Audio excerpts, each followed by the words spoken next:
बिहार में होने वाले राज्यसभा चुनाव को लेकर राजनीतिक सरगर्मी तेज हो गई है। 5 सीटों पर होने वाले इस चुनाव को लेकर सत्तारूढ़ एनडीए और महागठबंधन दोनों अपनी अपनी रणनीति बनाने में जुटे हैं। इसी कड़ी में नेता प्रतिपक्ष तेजस्वी यादव ने मंगलवार यानी आज पटना स्थित अपने आवास पर महागठबंधन के विधायकों की महत्वपूर्ण बैठक बुलाई थी। अब इस बैठक को लेकर चर्चा इसलिए भी ज्यादा रही क्योंकि इसमें विधायकों के साथ मटन पार्टी भी आयोजित की गई, जिसे राजनीतिक एकजुटता का प्रतीक माना जा रहा है।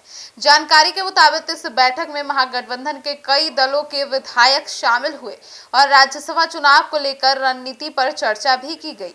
तेजस्वी यादव ने सभी विधायकों को साफ निर्देश दिए कि मतदान के दिन कोई भी विधायक अनुपस्थित ना रहे और समय पर पहुंचकर अपने वोट का इस्तेमाल करें।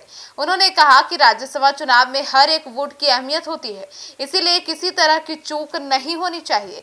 हालांकि इस बैठक में बीएसपी और एआईएमआईएम के विधायक शामिल नहीं हुए, जिससे राजनीतिक हलकों में नई चर्चा शुरू हो गई है।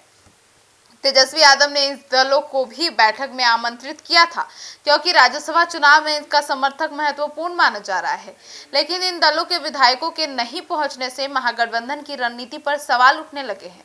इस बीच राजद के वरिष्ठ नेता और विधायक भाई वीरेंद्र ने दावा किया कि राज्यसभा चुनाव में राजद के उम्मीदवार के पास पर्याप्त संख्या बल है। उन्होंने कहा कि अभी उनके पास करीब 41 विधायकों का समर्थन है और पार्टी अपने उम्मीदवार को जीत दिलाने में सफल रहेगी। उन्होंने यह भी कहा कि आने वाले समय में अन्य दलों का समर्थन भी मिल सकता है। दूसरी ओर एआईएमआईएम के प्रदेश अध्यक्ष और विधायक अख्तरुल ईमान ने इस बैठक को लेकर अलग ही बयान दे दिया। उन्होंने कहा कि उन्हें राजद की बैठक के बारे में कोई आधिकारिक सूचना ही नहीं दी गई थी। उन्होंने इसे तेजस्वी यादव की पारिवारिक बैठक बताते हुए कहा कि अगर उन्हें समर्थन की जरूरत होगी तो उस समय पार्टी फैसला करेगी। अख्तरुल ईमान ने यह भी कहा कि उनकी पार्टी की मांग थी कि राजद उनके उम्मीदवार को समर्थन दे, क्योंकि एआईएमआईएम का अभी तक उच्च सदन यानी राज्यसभा में कोई प्रतिनिधि नहीं है।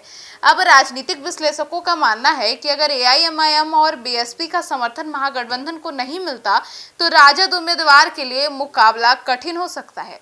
यही वजह है कि तेजस्वी यादव लगातार विपक्षी दलों को एकजुट करने की कोशिश कर रहे हैं। इधर राज्यसभा चुनाव को लेकर क्रॉस वोटिंग का डर भी बना हुआ है।